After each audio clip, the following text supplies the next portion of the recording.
Hello students, welcome back to my channel learn and lead. आज हम 7th class math exercise 2.10 को complete solve करेंगे, जिसमें आपको स्टेटमेंट वाले सवाल नज़र आए हैं और स्टेटमेंट वाले सवाल देखकर बच्चे घबरा जाते हैं। बिल्कुल भी घबराने की ज़रूरत नहीं है। क्यों घबराने की ज़रूरत नहीं है? क्योंकि आप मैथ किससे पढ़े हैं? मेरे से पढ़े हैं। तो जब तक आप मैथ मेरे से पढ़े हैं, आपको किसी किस्म के, चाहे वो स्टेटमेंट वाले सवाल हैं, चाहे वो अलजबरा के मुख्तलिफ डेंजरस किस्म के सवाल हैं, आपको किसी भी सवाल को देख कर घबराने की ज़रूरत नहीं है। स्टेटमेंट वाला सवाल है ना, अभी सोल्व करके दिखाता हूँ। चलते हैं टाइम वेस्ट किए बगैर अपने क्वेश्चन नंबर 1 की तरफ। क्वेश्चन नंबर 1 में हमें बताया ये जा रहा है, when 2 is added to 6 more than a certain number the result is 20। What is the number? Simple जो जो स्टेटमेंट में बताया जा रहा है हमने वो करना है। बताया जा रहा है व्हेन 2 इज एडिड, किस नंबर के ऐड होने की बात की जा रही है? 2 की। कि व्हेन 2 इज एडिड, कि जब 2 कौन से नंबर की ऐड होने की बात की जा रही है? 2 की। तो यहाँ पर लिख लें 2, लिख लिया। इज एडिड, एडिड एडिड का क्या मतलब होता है? प्लस, बिल्कुल प्लस। तो यहाँ पर प्लस का साइन लगा लें।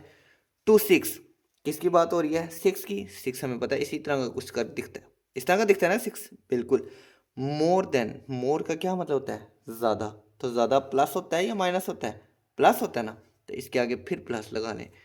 Then more than a certain number. अब ये सर्टेन नंबर कौन सा है? 2 की बात हो रही थी, हमने लिख लिया।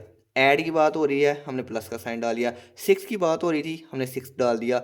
मोर देन की बात हो रही थी तो हमने इजाफा कर दिया, यानी प्लस कर दिया। अब मोर देन अ सर्टेन नंबर, ये सर्टेन नंबर क्या चीज़ है? नहीं ना पता। तो जो चीज़ हमें नहीं पता होती उसको एक्स लेट कर लेना है। तो यहाँ पर एक्स लिख लें। ज़रूरी नहीं आपने एक्स लिखना है, अब Y Z A B C D कोई भी अल्फ़ाबेट लेट कर सकते हैं, लेकिन ज़्यादातर एक्स लेट होता है, तो इसलिए एक्स को सपोज कर लेना है, लेट कर लेना है। आगे क्या है? Then, oh sorry, the result is 20। तो हमारा जो रिजल्ट है, यानी हमारा जो आंसर है, वो हमारा 20 आ जाता है। यानी यहाँ पर जो हमने अपनी इक्वेशन बनाई है, यहाँ पर जो हमने अपना ये सवाल बनाया है, इसका जो आंसर है, जो रिज़ल्ट है, ये क्या आ रहा है? 20। तो यहाँ पर लिख लेना है 20। अब ये सवाल को हमने सोल्व करना है।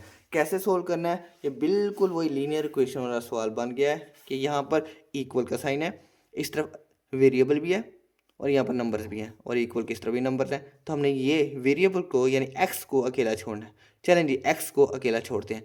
ये 2 + 6, इनको यहीं पर 8 बना देते हैं। एक्स को वहीं पर रहने दें और 20 को उधर ही रहने दें। अब एक्स को अकेला छोड़ते हैं तो उसके लिए 8 को तो उधर जाना पड़ेगा इक्वल के, तो भेज देते हैं। एक्स वहीं पर रहेगा, 20 भी अपनी जगह पे रहेगा। 8 प्लस का था, जब इक्वल के इस तरफ आएगा तो माइनस का हो जाएगा। तो यहाँ पर एक्स वैसे का वैसे ही, जब 20 में से 8 निकालेंगे तो 12 आंसर आ जाएगा। तो यहाँ पर जो लिखा था व्हाट इज़ द नंबर, नहीं जी, ये नंबर है x इज इक्वल टू 12। क्या था इसमें मुश्किल?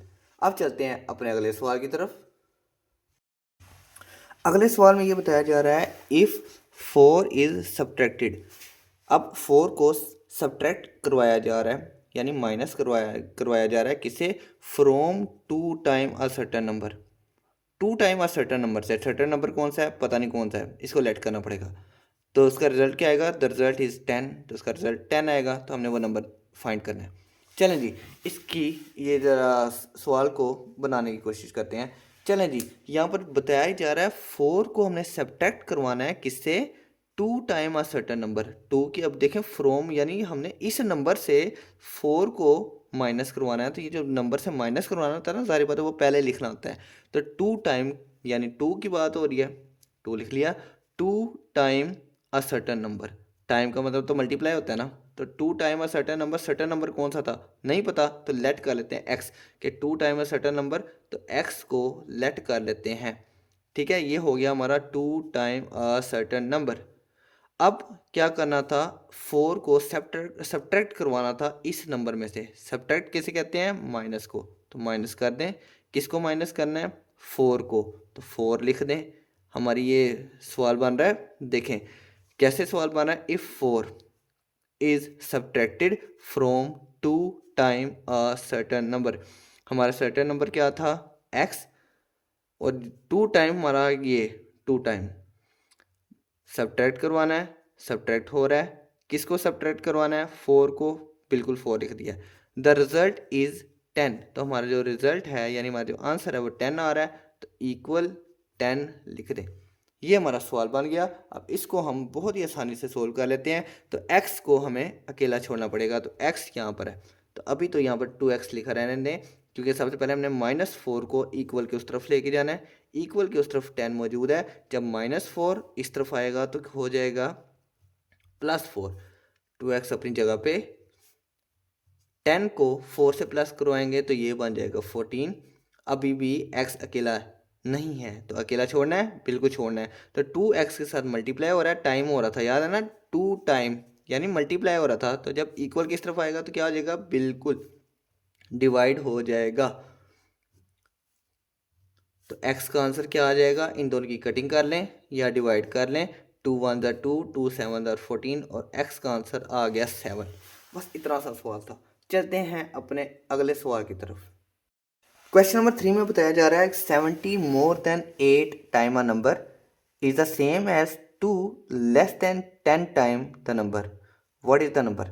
अब बताया जा रहा है 70 more than 8 time a number, यानी जो 70 है वो ज़्यादा हो रहा है, किससे ज़्यादा हो रहा है, बढ़ाया जा रहा है, 70 को बढ़ाया जा रहा है या ज़्यादा हो रहा है किससे, 8 टाइम अ नंबर, ऐसे नंबर से जो 8 से मल्टीप्लाई हो रहा है, टाइम यानी मल्टीप्लाई हो रहा है।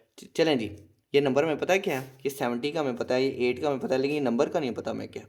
तो इतनी सी स्टेटमेंट पड़ेगा ना, पहले इसको ज़रा लिखने की कोशिश करते हैं। यहाँ पर नंबर की बात हो रही है, हमें नहीं पता वो नंबर क्या है। चलें हम लेट कर लेते हैं कि वो नंबर होगा x। ठीक हो गया। अब x जो है, ये जो नंबर था वो टाइम हो रहा था यानी मल्टीप्लाई हो रहा था किससे, 8 से, तो इसके पीछे हम 8 लिख देंगे।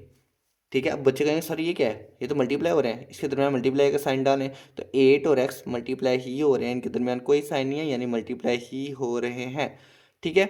अब 8 टाइम अ नंबर x से मोर देन यानी बढ़ाया जा रहा था, प्लस किया जा रहा था किसको, 70 को, तो यहाँ पर लिख देंगे 70। आगे पढ़ते हैं, इज द सेम एज यानी ये जो चीज़ है वो सेम है यानी बराबर है, किसके बराबर है, 2 ऐसे नंबर से जो कि 2 less than 10 time the number, 10 time the number, ऐसे नंबर से जो कि 10 टाइम है, ऐसे नंबर से हमें वो दोबारा एक नंबर आ गया, हमें नंबर नहीं पता क्या है, तो हमने जो नंबर नहीं पता था उसको क्या लेट किया था, x, यहाँ पर भी x लेट करना पड़ेगा। अभी जो x है वो 10 टाइम हो रहा है, यहाँ पर जो नंबर था वो 8 टाइम हो रहा था, यहाँ पर जो नंबर है वो 10 टाइम हो रहा है, यानी इसके पीछे हम 10 लिख देंगे कि ये 10 से मल्टीप्लाई हो रहा है। बता रही है ना कि 10 और x के दरमियान कुछ नहीं है यानी मल्टीप्लाई ही हो रहा है। और ये बताया कि जा था 2 लेस देन, यानी इसमें से 2 को लेस भी करना है यानी माइनस करना है, लेस किसे कहते हैं, माइनस को, और यहाँ पर क्या चीज़ माइनस हो रही है, 2 माइनस हो रही है। ये हमारी बन गई इक्वेशन। अब इसको सोल्व करते हैं। कैसे सोल्व करना है, x को सेम कर दें, यहाँ पर ये भी x है ये भी x है, यानी वेरिएबल को वेरिएबल के पास ले जाएं, छोटा वेरिएबल हमेशा बड़े वाले वेरिएबल के पास जाता है। यहाँ पर 10x है, यहाँ पर 8x है, तो 8x को उठा के इक्वल के इस तरफ 10x के पास ले आए। अभी जो -2 है इसको उठा के इक्वल के इस तरफ ले आए 70 के पास। चलें जी, अभी जब -2 है, जब ये इस तरफ आएगा तो +2 हो जाएगा, और यहाँ पर +70 ऑलरेडी मौजूद है। इक्वल इक्वल के उस तरफ क्या मौजूद है, 10x मौजूद है, और जब ये 8x जो प्लस का था जब इधर आएगा तो माइनस का 8x हो जाएगा। अब 70 में 2 प्लस करें तो क्या आता है, 72, और जब 10x में से 8x माइनस कर देंगे तो ये 2x आ जाएगा। अब x को अकेला छोड़ना है, छोड़ देते हैं, यहाँ पर x और 2 आपस में क्या हो रहा है, मल्टीप्लाई, तो 2 को इक्वल किस तरफ लेके आना है, यहाँ पर 2 मल्टीप्लाई हो रहा है, जब इक्वल के इस तरफ आएगा क्या हो जाएगा, डिवाइड हो जाएगा, और पीछे क्या रह जाएगा, x रह जाएगा। अब इनकी कटिंग कर लें या डिवाइड कर लें, आपकी मर्ज़ी है। हम डिवाइड कर लेते हैं, 72 को 2 से डिवाइड करना है, 2 3 6, 7 में से 6 निकाले 1, और ये 2 आ गया नीचे, और 2 को 6 से करेंगे, 2 6 12, तो हमारा आंसर क्या आ गया, 36, और x का आंसर आ गया 36। इतना सा सवाल था। चलते हैं अपने अगले सवाल की तरफ। इस सवाल में बताया ये जा रहा है the sum of 3 consecutive number या integers is 123, what are the integers. अब यहाँ पर बच्चे कहेंगे सर ये कॉन्जिक्यूटिव इंटीजर्स क्या चीज़ है, और वो भी तीन कॉन्जिक्यूटिव नंबरों के सम की बात की जा रही है, यानी प्लस की बात की जा रही है। चलिए कॉन्जिक्यूटिव नंबर की तरफ चलते हैं। कॉन्जिक्यूटिव नंबर होता क्या है, किसी भी वेरिएबल को ले लें, कोई भी वेरिएबल ए से लेकर जेड तक, अमूमन आपको पता है एक्स लिया जाता है, चलिए एक्स को ही ले लेते हैं, एक्स, ये है पहला कॉन्जिक्यूटिव नंबर। अब जो भी हमने वेरिएबल लेना है ना, उसमें वन को प्लस करवाते रहना है, कभी एक को प्लस, फिर अगली दफ़ा टू को प्लस, कभी थ्री को प्लस, इस तरह एक एक करके उस वेरिएबल में प्लस करवाते रहना है, वो अगला कॉन्जिक्यूटिव नंबर बन जाएगा। ये हमारा पहला कॉन्जिक्यूटिव नंबर है। अगला कॉन्जिक्यूटिव नंबर क्या होगा, एक्स में वन को प्लस करवाएं, ये हमारा दूसरा कॉन्जिक्यूटिव नंबर है। तीन कॉन्जिक्यूटिव नंबर की बात हो रही थी, ये पहला, ये दूसरा, तीसरा लिख लें। अब इसमें टू को प्लस करवा दें, ये तीसरा कॉन्जिक्यूटिव नंबर हो गया। अगर चौथे की भी बात की जा रही है तो यहाँ पर एक्स प्लस फोर लिख लें, थ्री लिख दें। फिर आगे अगर जितने ज़्यादा कॉन्जिक्यूटिव नंबर की बात की जा रही है उसमें आहिस्ता आहिस्ता करके एक एक प्लस किए जाए। अब यहाँ पर हमारे थ्री कॉन्जिक्यूटिव नंबर की बात हो रही थी, ये पहला, दूसरा, तीसरा। अब क्या इनकी बात हो रही थी, इनको सम करना है, यानी क्या करना है, प्लस करना है, तो दरमियान में प्लस के साइन डाल लें, ये लें, एक दो तीन, तीनों कॉन्जिक्यूटिव नंबर क्या हो रहे हैं, प्लस हो रहे हैं, बिल्कुल प्लस हो रहे हैं। और आगे क्या बताया जा रहा था, इज़ 123, कि जब तीन कॉन्जिक्यूटिव नंबर को प्लस करें ना तो इज़ 123, तो वो 123 के इक्वल आते हैं, 123 उनका आंसर आता है, यानी 123 के इक्वल आते हैं। अब हमने इंटीजर्स फाइंड करने हैं। व्हाट आर द इंटीजर्स, कैसे फाइंड करने हैं, सिंपल, एक एक्स, दो एक्स, तीन एक्स, तीनों वेरिएबल इक्वल के एक ही तरफ है। अब हमें इधर उधर नहीं करना पड़ेगा, एक एक्स, दो एक्स, तीन एक्स, इनको सबसे पहले लाइक टर्म बना लें, इकट्ठा कर लें, x plus x plus x, ये इकट्ठे हो गए। इस वन को थोड़ा सा इधर ले आए, प्लस वन प्लस टू, ये अरेंज हो गए 123। अब एक्स एक्स एक्स, ये तीनों हमने इकट्ठे हो गए ना, तो तीनों क्या हो रहे हैं, प्लस हो रहे हैं, तो प्लस कर दें, एक एक्स, दो एक्स, तीन एक्स मिलके क्या बनेंगे, three x, plus one plus two three equal 123। अब एक्स को अकेला छोड़ना है, तो सबसे पहले तो थ्री को, जो कि प्लस का है, इक्वल के उस तरफ ले जाएं, और इक्वल के उस तरफ 123 मौजूद है, और थ्री जब प्लस का इधर आएगा तो क्या हो जाएगा, -3 हो जाएगा। थ्री एक्स यहाँ पर मौजूद है, जब 123 में से थ्री को माइनस करेंगे तो आंसर आएगा 120। एक्स अकेला हो गया, बिल्कुल अकेला नहीं हुआ, अभी थ्री मौजूद है जो कि एक्स के साथ मल्टीप्लाई हो रहा है, तो यहाँ पर थ्री को उठा के उधर ले आए, एक्स इधर ही रहने दें, और ये जो थ्री है ये मल्टीप्लाई हो रहा है, इधर आके क्या हो जाएगा, डिवाइड हो जाएगा। अब इन दोनों को डिवाइड कर लें, 120 डिवाइडेड बाई थ्री, थ्री को हमने ऐसे नंबर से मल्टीप्लाई करना है कि 12 है, 3 4 12, और ये जो ज़ीरो है ये ज़ीरो ऊपर चला जाएगा, ठीक है। 12 में से 12 निकालने ज़ीरो आएगा ना, तो ये ज़ीरो ऊपर चल जाएगा, तो यानी 40 आ गया। इन दोनों की कटिंग की, डिवाइड कर दें तो आंसर क्या आ जाएगा, 40। अभी सवाल ख़त्म नहीं हुआ, हमारे एक्स का आंसर आया 40। तो तीन कॉन्जिक्यूटिव नंबर की बात की जा रही थी, अब हमने तीनों कॉन्जिक्यूटिव नंबर फाइंड करने हैं। फर्स्ट नंबर हमारे पास क्या होगा,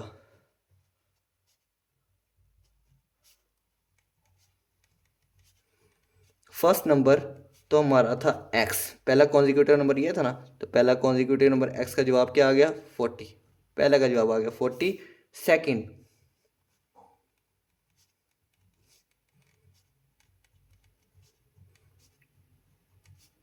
सेकंड नंबर की बात हो रही है, तो सेकंड हमारा कॉन्जिक्यूटिव नंबर कौन सा था, x प्लस वन, तो x प्लस वन, एक्स का हमारा आंसर क्या आया था 40, तो x की हम रखेंगे 40 और प्लस वन, तो ये कितना हो गया, 40 + 1 = 41।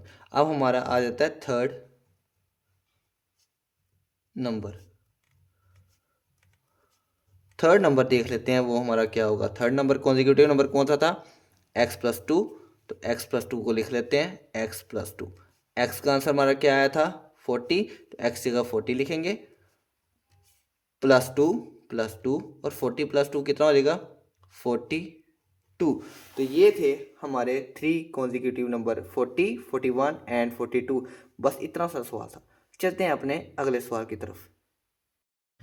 चलिए स्टूडेंट्स, चलते हैं अपने क्वेश्चन नंबर 5 की तरफ, जो बच्चों को काफ़ी मुश्किल लगता है क्योंकि बच्चों को ये समझ ही नहीं आती। कोई मसला नहीं है। आप मेरे साथ पढ़े ना मैथ, मैं आपको ऐसे तरीके से समझाऊंगा कि आपको ये सवाल मुश्किल लगेगा ही नहीं। बस अगर आपको थोड़ी सी मुश्किल लगती है तो एक दफ़ा दोबारा से मेरी वीडियो देखें, ये वाला सवाल दोबारा से देखें, आपको समझ लग जाएगी। और आप दूसरों को भी ये सवाल समझाएंगे, या इधर हो तुम्हें नहीं समझ लग रही, मैं ये सवाल समझाता हूँ। चलें जी, ये सवाल समझते हैं। सवाल में बताया जा रहा है the sum of the ages of Hadi and Abdullah is 32, कि यहाँ दो लड़कों का जिक्र किया जा रहा है, अब्दुल हादी और अब्दुल्ला की एजेस का बताया जा रहा है कि दोनों की एज मिला के ना 32 बनती है। In 2 years Abdul Hadi will be 3 times as old as Abdullah, के 3 साल में जो अब्दुल्ला से हादी की उम्र 3 गुना हो जाएगी।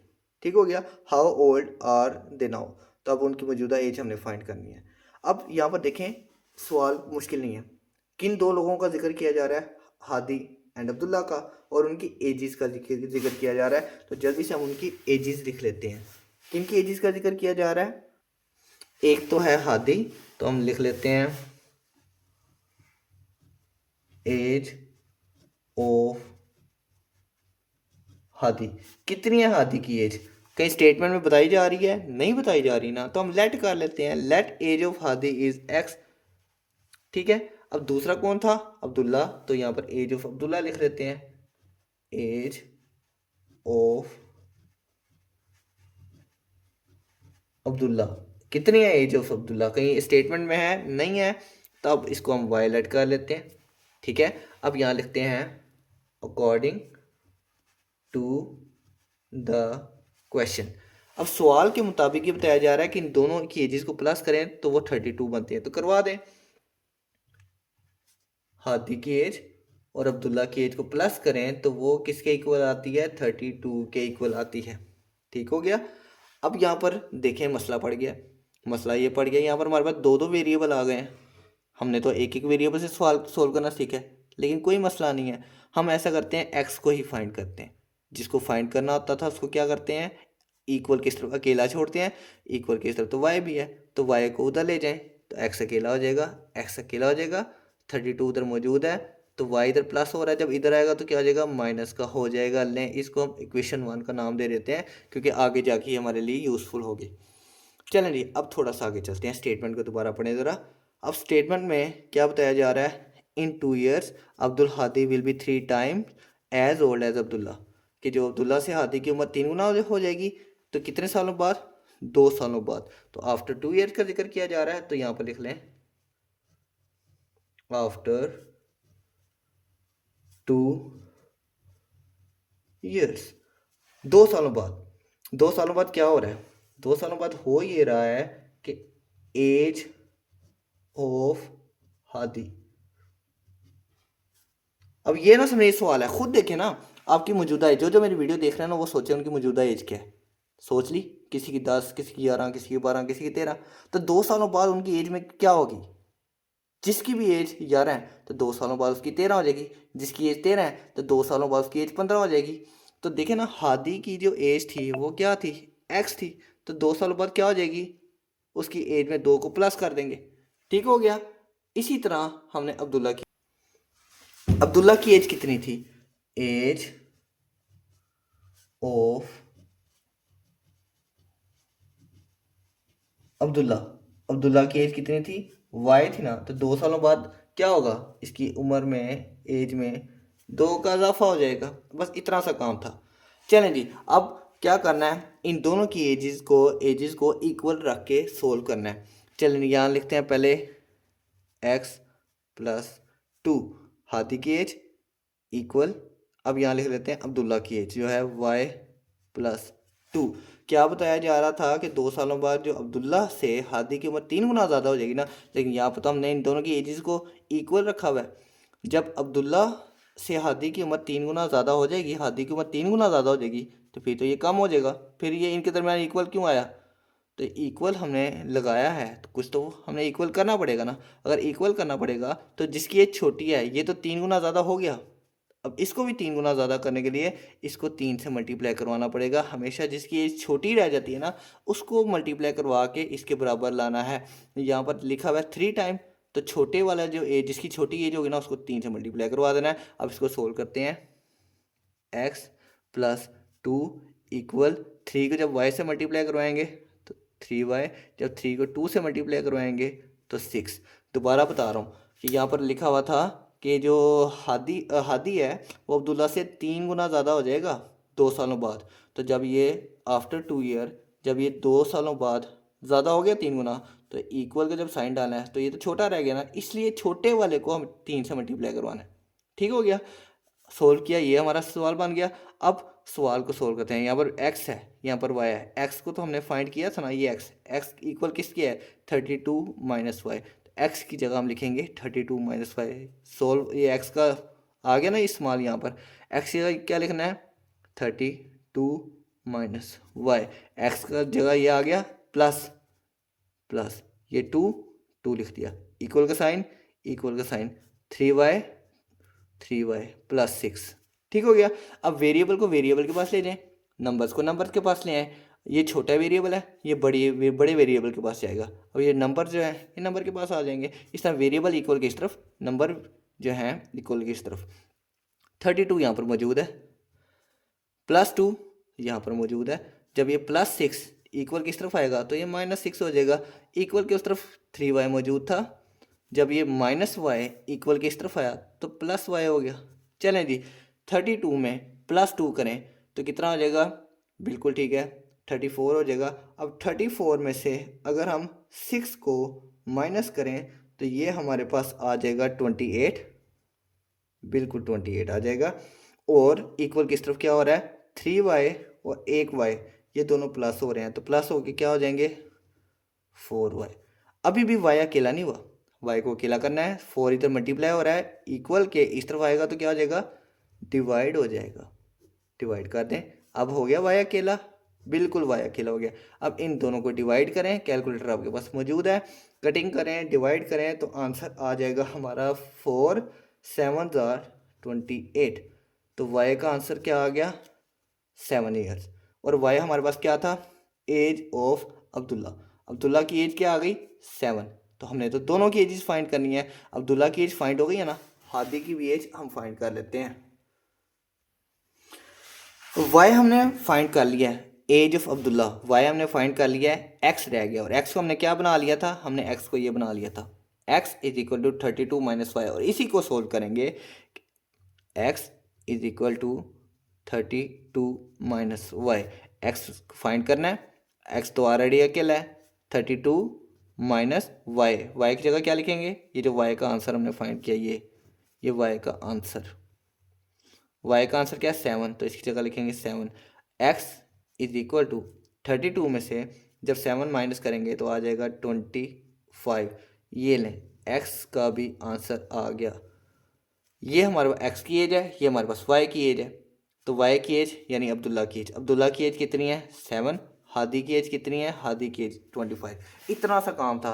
अब बताएं इधर सवाल, ज़रा बताएं ज़रा मुझे, मुश्किल है या नहीं, है ना आसान सवाल। इसी तरह अपने आखिरी सवाल की तरफ चलते हैं, वो भी बच्चों को मुश्किल लगता है लेकिन वो भी इसी तरह आसान तरीके से समझाऊंगा आपको। इस सवाल में लिखा हुआ है Sakina's father is 4 time as old as Sakina. जो सकीना के जो फादर हैं वो 4 टाइम एज ओल्ड, 4 टाइम बड़े हैं सकीना से। ठीक है, आफ्टर 5 ईयर, 5 साल बाद father will be 3 time as old as Sakina. जो उनके फादर हैं वो 3 गुना बढ़ जाएंगे सकीना की एज से। तो फाइंड देयर प्रेजेंट एज, तो उनकी जो मौजूदा जो उम्रें हैं, एजेस हैं, वो फाइंड करनी है।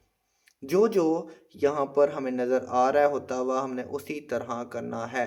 सबसे पहले क्या बताया जा रहा है, सकीना और फादर, उसके जो फादर हैं उनकी एजेस के बारे में बताया जा रहा है, जो कि यहाँ पर बिल्कुल भी नहीं पता क्या है।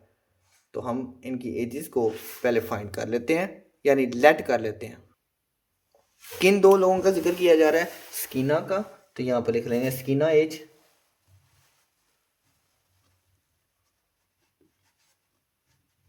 सकीना एज।